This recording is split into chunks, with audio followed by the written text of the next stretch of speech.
Okay. We are at the last paragraph. We're in the middle of the last paragraph before the three diamonds on page Lamed. We started it. We tried to hurry through it, but it didn't work.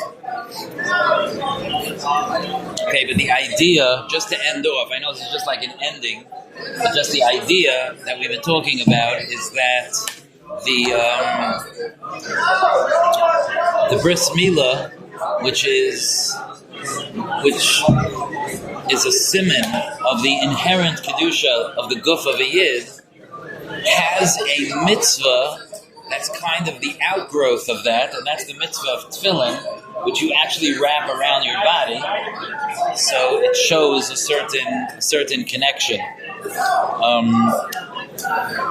In fact, and I think he mentions this somewhere else, but it's not a coincidence. I don't think it's a coincidence that, again, I'm pretty sure he mentions this somewhere, that the shear of the Ritzuos of the Shel Rosh, so the Shel Rosh represents the Seichel and the Neshama, but the shear of how long the Ritzuos should be is, at least for one of the Ritzuos, is until the Milah. So that's interesting. That's an interesting shear, and it kind of directs your attention to the fact that the idea here is to bring out the Kedushas Haguf of the Yid. It's to bring out the Kayach of the Yid. So that's what he ends here with. V'kosav Sefer HaMa'oros Brachos Yudzayin Amid Beis. We'll read this and then starts a very right after we finish this paragraph. We're going to start a type of page and a half of a Musa Sefer that you've never experienced before, where he takes the musagim that we've been explaining and he translated it into specific steps of growth in Avodas Hashem. It's unbelievable. Okay, but let's finish this ha'ara about tefillin. He says the Sefer HaMa'oros writes, "Umatzinu b'Rabbeinu b'Yerushalmi brachas perak beis halacha beis shahaya bohem," that there were those mishenishmar milaniach hatefillin b'chol yom. There were those that were careful about even to put on tefillin every day. They didn't wear tefillin every day. Not because they were neglectful, chas v'shalom, of the mitzvah, but because of their worry that they wouldn't be able to be mekayim the mitzvah properly. Like by us, like if someone has a stomach ache, if someone feels like they can't remain clean, so then you're not allowed to wear tefillin. They felt that way even about the machshavos of the seichel. So, eloliyamim yeduim b'shana, certain days in the year, meiroiv hashmira, v'hazehiros shetzarach b'hem, from the tremendous shmira and zehiros that tefillin demands. And he says like this, the Sefer HaMa'oros goes on to say, U'l'svara zu, according to this svara of the Yerushalmi, tzarech lefarish masha pirshu b'gemara, we have to say, but this that the Gemara explains, shelo yofiach bahem, v'lo yishan bahem, that a person has to remain clean, a person can't sleep in tefillin, all of these halachas of the kedusha, of the way you carry yourself when you're wearing tefillin, the Rabusa Ka'amar, that it's saying a chiddush. Okay, listen to what he says it. Even natural things. A person passes gas, a person falls asleep, a person acts in a way that maybe it's not what we advertise on the shidduch resume, but it's kind of part of being a human being. Even those things you should try to be careful about when you're wearing tefillin. There are things that people need to do sometimes. For the health and for the cleanliness of his body. But still Yizayir Bahem. Still he should be careful about those things. The Oidan Olav, while the tefillin are on him, L'kvoid ha-mitzvah u-kedusha, in honor of the mitzvah and its kedusha. Aval kol shekain. So those are things. It's interesting the way he puts it. In other words, things that are normal bodily functions, those things you should be, even those things, that's normal, it's understandable, it's acceptable. Still, in tefillin, you should be careful not to do. It says, kol shekain, the things that are not normal bodily functions, but they mean that a person is being drawn towards chet. He says, kol shekain shelo yehu aveiros biyadai, certainly that he shouldn't have aveiros. Those people in the Yerushalmi that were worried about putting on tefillin, like, I did an Avera yesterday, I don't know if I can put on tefillin today. The Hirhure Avera, to think about an Avera, the Isser, Shehem HaTumah HaGedolah VaHaKosher. That's real Tumah. Thinking about Averis. VaHaprisha VaHanekius Mehem, separating and cleanliness from these Irurei Avera, Hu HaNekius HaGadol VeHa'ikri. That's the real Nekius. You want real Nekius, it's a person who has a Nekius in his actions and his thoughts. But Tzarech Shem Hiu Allah, so if those thoughts are on him, that if the tefillin are on him, Sheyasira Mimenu, V'Yanake Gufay V'Nafshay Mehem. That a person should remove those thoughts or those hanhagos, and he should cleanse himself from them. I want to just make sure that you understand with absolute clarity that that's not our mahalach or our halacha. That we wear tefillin even if we did an avera. And even if we have bad thoughts, we still wear tefillin. That's our way. Partially, probably because if we would be makbid to be nucky, I don't know if we would ever wear tefillin. And partially, it could be because we understand. It's a little bit like somebody once told me, a bacher once came over to me, that he did averas, he did certain averas, and he felt like he can't daven the day he does an avera, the day after he does an avera, because he can't believe that HaKadosh Baruch Hu wants him to speak to him that day. And I really can understand that. Someone does something wrong, someone's nichshel in an avera, he feels like, I'm going to go get up in front of the King of Kings. What do you think of that, Svara? It resonates, no? So, you would not daven? Is that the right thing? Like certain days I don't daven. I did an avera the night before. I don't daven the next day. No. Think about it. We look in Shulchan Aruch. Shulchan Aruch is our guide, and we check through all of Hilchos Tefillah. And there's many simanim of Hilchos Tefillah, and there's not one halacha that says that if you did an avera you shouldn't daven. Isn't that amazing? Wouldn't it make sense that there would be such a halacha? There's no such halacha. You know what that tells me? That tells me that even when I do something wrong, my tati still wants to hear from me. That's what it tells me. I'm not saying a chasidish word now. I'm telling you a halacha in Shulchan Aruch. Right? The halacha in Shulchan Aruch says that you b'chuyev to daven even if you did an avera, correct? Is someone pater from tefillah when he does an avera? No. Tefillah means you're talking to Hashem, right? Isn't Shulchan Aruch an expression of the Ratzon Hashem? Yes. Does the Shulchan Aruch say that you should daven when you did an avera? Yes. So am I crazy to understand that the Ratzon Hashem is that He wants to hear from me even when I made a mistake and did an avera? Very important to know that, no? I think that we look at tefillin the same way. HaKadosh Baruch Hu still lets us wrap ourselves, connect ourselves to Him even when we make a mistake. But it's still important to know that this ideal of having that kind of kedusha when we put on tefillin. HaRosh Ba'orches Chaim Simen Mem Beis Kosav. The Rosh writes, "Tefillin al roishcha v'al zroyacha al yechseru." The Rosh in Orches Chaim, when he's writing the seder of how a person should act, he says you should have tefillin on your head and on your arm. So he writes, "L'chayra my kamash tefillin alei pashuthu." That's what you need the Rosh for. Wear tefillin. So he says, "V'ulai kavanasei l'mashamuvi b'Yerushalmi." Maybe the Rosh is coming to say not like the Yerushalmi. And even though there's such Yerushalmi, we don't do that. No matter what happened, put tefillin on. Tefillin, that's an interesting chat. There were some people that used to have a hanhaga that they didn't wear tefillin every day. And of course, we're obligated to wear tefillin every day. So now we spent quite a few weeks focusing on the Kedushas Haguf of a Yid. And it's very, very, very inspiring. But it's important to understand that in Avodas Hashem, and specifically in Avodas HaMusar, just having philosophical awakenings doesn't help us in Lamaisa. Rav Hutner used to give his Ma'amorim, he named the Divrei Torah that he taught, he named it, Shiurim and Hilchos Deos v'Chayvos Alavavos. Hilchos Deos is like how to think about things, and Chayvos Alavavos is what our obligations are, the Chayv of our life. And he used to teach that just doing Hilchos Deos, guys, sometimes you see people like, and especially people that are struggling, they get lost in all kinds of philosophical debates. Okay, I don't know if it should be discouraged necessarily, but if you want it to take root, if you're inspired, if you want something to take root, It's now about, okay, so now I have all of these ideals. I'm floating. It's amazing. And we could it's amazing, but now what? And we have to ask ourselves that question sometimes, now what? And sometimes the now what can be subtle. But it's important that it makes some kind of an impact and that we make a plan. It's important. Me'ata oleinu lehisbain. Look how he writes it. Just in terms of my saying, even if it's just subtle, it says, Me'ata oleinu lehisbain. Now we have to be thoughtful. V'lu ma'at, if only a little.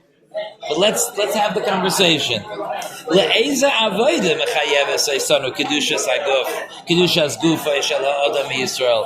What's the avodah? Now I know that my guf is kadosh. Thank you. Now what do I do? What is the process? How do I live with that kedusha? How do I implement that kedusha? Kvar nisbar le'el. We saw before ki tefillin ve'esek ha'torah hem ha'hemshech shel bris ha'milah. Right. So practically, learning Torah and a chashivos for the mitzvah of tefillin are come out from the bris milah. But he says, Ulam anu magiyim kan la'avodah rabba umakifa. But we reach here a great and all-encompassing avodah. B'zeh ha'cheli, and with this I will begin. And he goes through here, Aleph, Beis, Gimel, Daled, Hey, Vav, Zayin, points of avodah that a person can work on. It's not a plan. It's not a checklist. It's not, at 2 o'clock do this and at 3 o'clock do that. But it's thought-provoking points of a way to focus l'maisa on the fact that I have kedushas haguf. Some of the things he says seem obvious. Many of the things he says we may not have connected with kedushas haguf until now. So it would be interesting, and just keep in mind that we are following in the footsteps of one of the greatest minds of Musar in the last generation, the Talmud of Rabbi Yerucham, who taught the modern world Musar. Okay, he was the mashgiach of the mashgichim. He was the person that brought the Tyrus HaMusar from Europe to Eretz Yisrael and to America. So this is a very, very chashuv thing to watch how he thinks about something. I don't know if I told you this when we first started talking about the Sefer, but Rav Leichter told me that Rav Wolbe himself used this as his Musar Sefer. Okay, so we're reading, this is his handbook. It's a very, very special thing. It's a big schus. That's why it's so hard to find. Shivisi, quoting from the beginning of Shulchan Aruch. Shivisi Hashem lenegdi samid. Hu klal gadol b'Torah, placing Hashem in front of me always. I live with an awareness that Hashem is in front of me. Hu klal gadol, Shulchan Aruch says this is a great klal b'Torah, hu b'mailos, and in the midas, in the madregos of hatzadikim ha'holchim lefnei Elokim, of the tzadikim that walk in front of Hashem. Tzadikim that walk in front of Hashem means that they walk with an acknowledgement, with an understanding that they're in front of Hashem.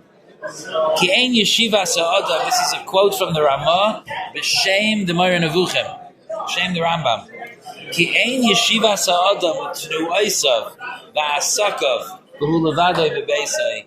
The way a person sits, the way a person spends time, and the way he moves, and the way he does his business and tends to his affairs when he's alone in his house is not the same, ki yeshivasai, like the way that he sits, tenuaisav, his movements, va'asakav, v'hu lifnei melech gadol, and he's in front of a great king.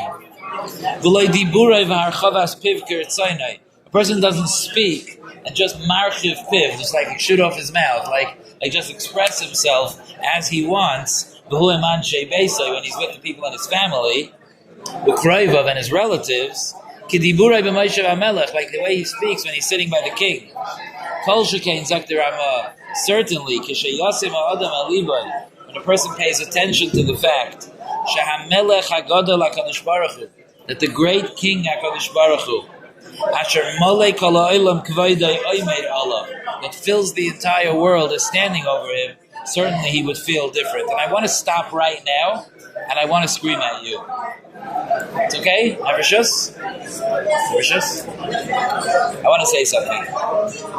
I just read you words you should have started shaking.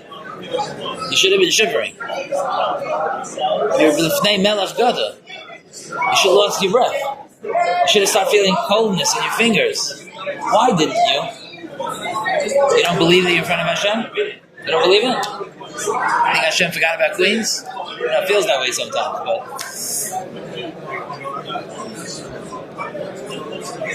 What's the shot?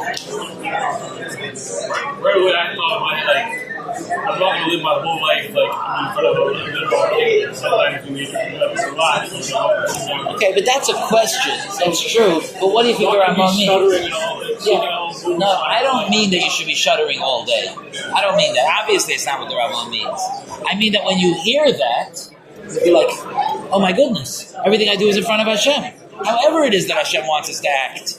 But certainly when I said Lashon Hara a few minutes ago, I wasn't thinking about that in front of Hashem. And when I got mad at someone, I wasn't thinking about that in front of Hashem. And when I ate and I forgot to make a bracha achrayna, I wasn't thinking about that in front of Hashem. Come on, it should shake us up. I want to explain to you something. There's a way that the human mind works. I'm not saying this because I'm a psychologist. I'm saying this because I am a Talmud of the Mitzvos. And the Mitzvos say the following story. There's a story that's written in a letter that the Alter from Kelm wrote to his Talmidim. And he writes to his Talmidim that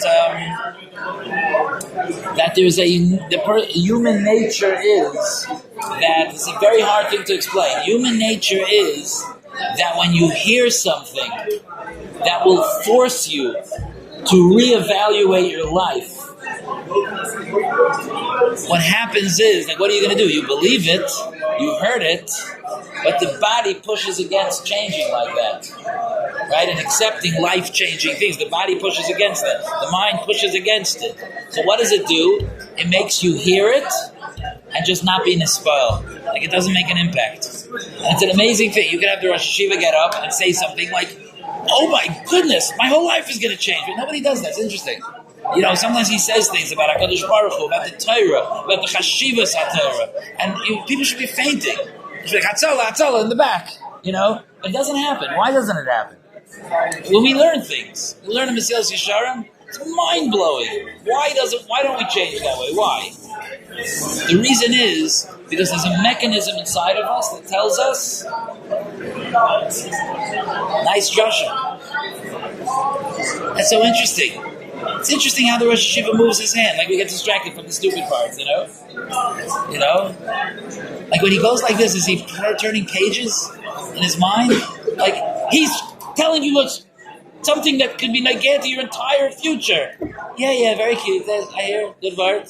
Do you understand? You could hear something incredible and it doesn't penetrate. It doesn't hit. Because we resist it. It's a natural thing. He says, the Alter von Kelm says that he once tried it. He says that there was one time that Rabbi Salanter, his great Rebbe, came over to him on Rosh Hashanah and told him something that was life-changing, and it turned his life upside down. He was shaking from it. Okay? Why that mechanism didn't happen to him, I'll tell you in a minute. He says he tried to say it over to someone who was a big Talmud Chacham but didn't understand the way of Musar. He said, and the person was like, oh, it's a very nice speech. Oh, Shein and Drash, very nice. Oh, good Kedarshit, oh, interesting. Oh, very inspiring. You hear this earth-shattering, life-changing thing. Oh, very inspiring. Why aren't we shaking? It says, there's that mechanism. Then the Alter says, so how come it doesn't affect me that way? How come when I hear something, it turns my life upside down? He says, you know why? And he says a secret. That Rav Leichter showed me this letter himself. He says the secret. And I want to let you all in on the secret. The Alter von Kelm says that the reason why he's very nispal when he hears things is because he's a hypocrite. Trust me. Look it up. He says, because when I hear things, I don't do anything about it. So I'm not threatened. I could be very nispal. I don't do anything about it anyway. Interesting, no? In other words, if you're telling me something that's life-changing, but I'm not planning on changing, so I could be like, wow, that's that's amazing. That's life-changing for those that are interested. You know what I mean? Like, because it's not forcing me to change, because I'm not going to change anyway. So I could afford to be in a spell. So you'll ask, like, what? The Alter for Kelm wasn't planning on changing? What? No, there's a mechanism. I'd like to explain to me that there was a mechanism there. If you listen to something and you don't think like you did, not trying to call you out, we're all doing the same thing. While I was reading, I was thinking the thoughts that you said. But if we don't, we're not, like, we'll see. We'll see what to do about it. I don't have to change everything right away. I don't have to turn my life upside down. I just need to hear. And once I hear, we'll see what happens. Everything doesn't have to change right away. Rabbi didn't tell this to me because he was teaching me the secrets of Musar. He told me because he was giving me Musar. Because I had asked him a question, and he told me, he says, I don't know how to say this. I don't remember his exact words, but something along the lines like, your entire approach to Avodas Hashem is wrong. This is what he told me. I was 24. Your entire approach to Avodas Hashem is wrong. Oh, no biggie. You know? So he saw that I was like, what? He said, I don't want you to do anything about it. I've just described to you what's supposed to be. Don't do anything about it. Keep living the way you're living. I want you to hear this. When you hear it, you'll know what to do. And he explained something to me. It took a little while. And finally, at some point, I heard it. And even then, okay, we'll see what to do. Slowly, now I live much more the way he described that. Halavai was even a better Talmud, but at least a little bit. So this is the Nakuda. When you're reading a Ramah like this, you have to be like, it's true. I'm in front of Hashem every second. It is true, right? I am in front of Hashem every second. I'm sitting in class, I'm in the Beis Medrash, I'm in the Beis Akisa, I'm talking to someone, I'm schmoozing, I'm getting mad at my mother. I'm in front of Hashem every second. And then you have a question like, what does the Ramah mean? And how does that implement it? And what does that look like? And I'm not thinking about myself. I'm just thinking about the fact, like, whoa, now I got misspelled.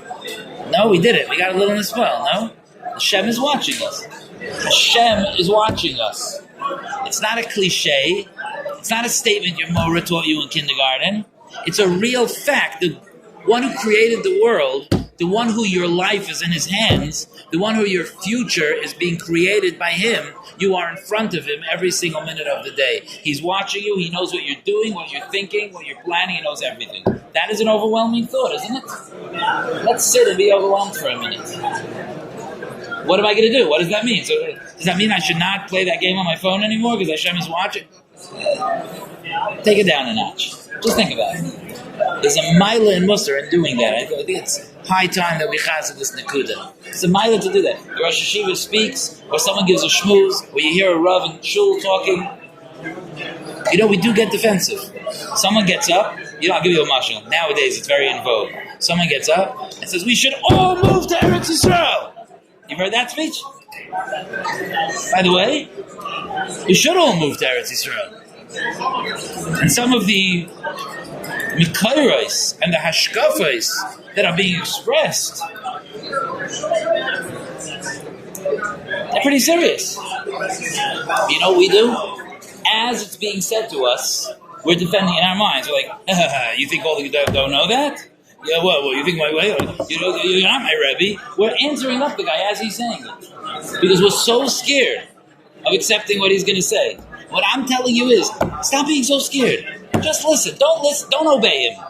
Well, open your mind up. Oh, interesting speech. Eretz Yisrael. And then you can work through it. You'll do that. Maybe one of you will pick up and move to Eretz Yisrael. Have a safe trip. But so we're so afraid to hear things different than what we do. We're so afraid to make changes that we don't listen. And we lose out in a perspective in life. We're here now. So we should be afraid to hear a shmuz about Eretz Yisrael? One of the mitzvahs in here is Eretz Yisrael. Get ready. No, let's open ourselves up. A Chassidish guy walks in, he's sitting in the back, he's screaming up words and passing the chumash. A Chassidish thing, no, it's not my way, it's not my derech, I don't know. Listen. Absorb. What should you do about it? Okay, we don't have to change everything right away. Things happen slowly. I think it's important. I had to stop myself. I know we didn't even finish reading Aleph yet. But I had to stop myself. When I looked around as I was reading it, it was like, everyone's like, yeah, of course, we're in front of Hashem, of course. You know, Hashem is here, Hashem is there. Yeah, no, let's shake a little. What should we do about it? We'll talk about it next time. What to do about it.